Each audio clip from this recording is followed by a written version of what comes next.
By 1983, Ford had now moved on to the third generation of their ever-popular Mustang with the now infamous Fox platform-based foxbody Mustang. It was by that same year, though, that the Ford Thunderbird had now been through a whopping 9 generations of cars. Starting out as a direct competitor to the Corvette and morphing over the years into a series of big personal luxury coupes, the Thunderbird had become a staple for the Ford brand. But with the rise of European market personal luxury cars in the 80s, the Thunderbird had to be reimagined in order to compete with its German competition. It had to be equally well equipped, full of modern tech, be just as quick, and most of all, be affordable. But to make this a reality, Ford had their work cut out for them. And strangely enough, though, they managed to pull it off with this car, the 9th generation Ford Thunderbird Turbo Coupe. Now, before you head to the comments and angrily type in, "A Ford could never hold a candle to a Mercedes or BMW," please just hear me out. This new for 1983 9th Gen Thunderbird was not your granddad's 70s T-Bird that was only capable of woeful understeer and subpar 0 to 60 times. Ford was moving their entire production line to the new and more vertically integrated Fox chassis for a plethora of their cars. And a few years earlier, in 1980, they actually moved the Thunderbird onto the Fox chassis for the first time. The problem, though, was that the 1980 and 1981 Thunderbirds did not sell as well as their prior generation counterparts. And one look at the 8th Gen Thunderbirds could show you that these cars were still clinging on to the last bit of that mid-70s land yacht era. But they didn't do it well. Heck, even the Ford president of design, Jack Telnack, didn't like how the car looked, which meant that Ford quickly went back to the drawing board to redesign the new Fox-based T-Birds in hopes to rebound sales numbers. This time, though, the design would become much more European in nature rather than classically American. Gone was that square slab front end, and in its place was a more rounded off and aerodynamic friendly design. The T-Bird actually had a really impressive drag coefficient of 0.35, which is about the same as a current generation Mazda Miata for reference. The whole 9th Gen car, when you compare it to the previous 8th Gen cars that were just a year or two older, it's a night and day difference, and that was exactly what Ford needed if they wanted to have any hope at competing with the Europeans and the Japanese. At launch, the 1983 Thunderbird was available with a 3.8-liter V6 with 110 horsepower on tap, and the venerable Ford 5-liter V8 with a whopping 140 horsepower. These were pretty much the same old usual suspects in terms of Ford power plants.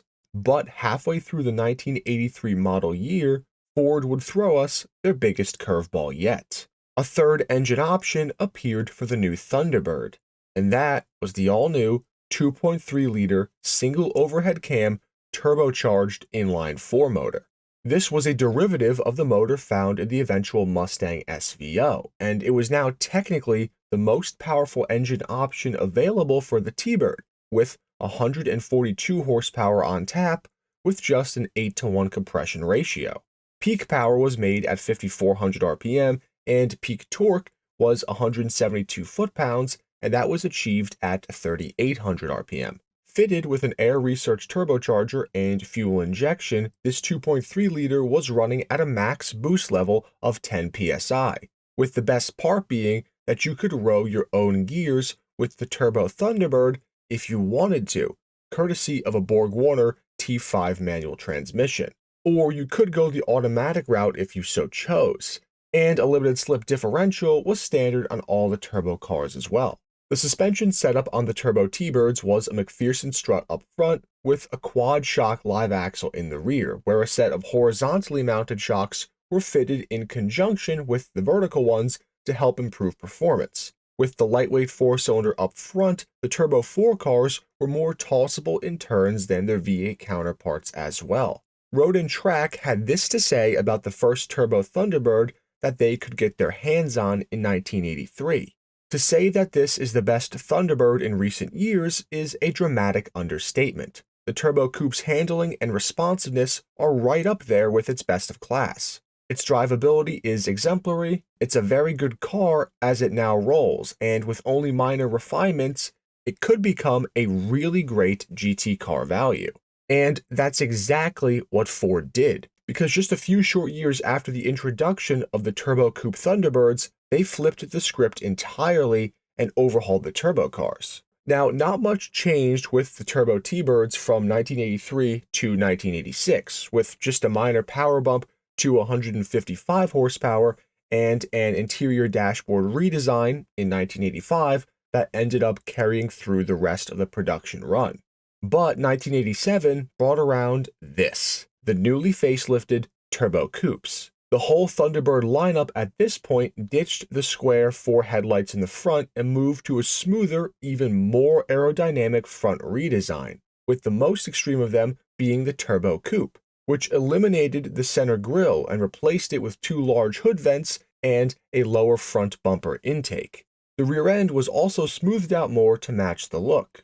This was the beginning of the more rounded off era of Ford design, which we saw become very prevalent in the 90s. The 2.3-liter Turbo 4 was now outfitted with an intercooler, which meant that boost could be turned up to nearly 15 psi now. That resulted in the new overall power output of 190 horsepower for the 5-speed equipped cars. And that wasn't the end of all the upgrades that the 1987 cars got. Anti-lock brakes were now standard at all 4 corners, and the suspension was now assisted with the help of some trick new electronics.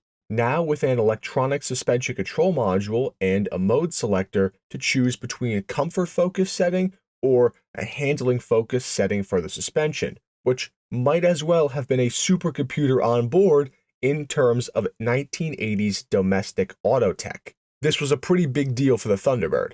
All these improvements greatly improved the performance of the Turbo T-Birds as well. Early cars could do a 9.70 to 60 sprint and a 17.1 second quarter mile. The new cars could do an 8-second 0 to 60 sprint and a 16-second quarter mile, with a full second off the 0 to 60 time and the quarter mile, which was a massive improvement.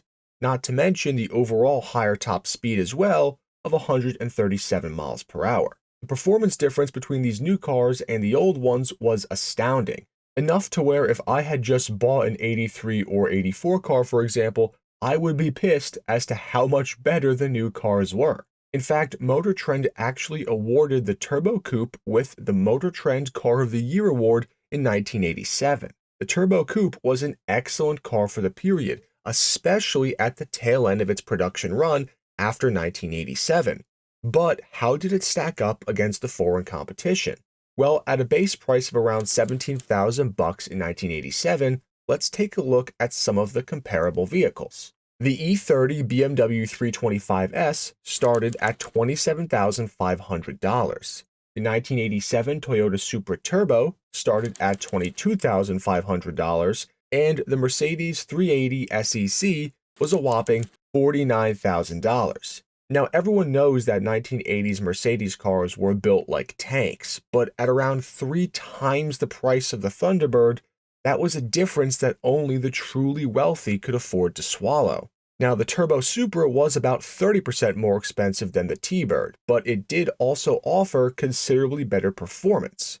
And the 325IS BMW was lighter than the T-Bird, and it did handle a lot better in the turns, and it was more tossable. The main point where the T-Bird lacked compared to its competition was in the interior.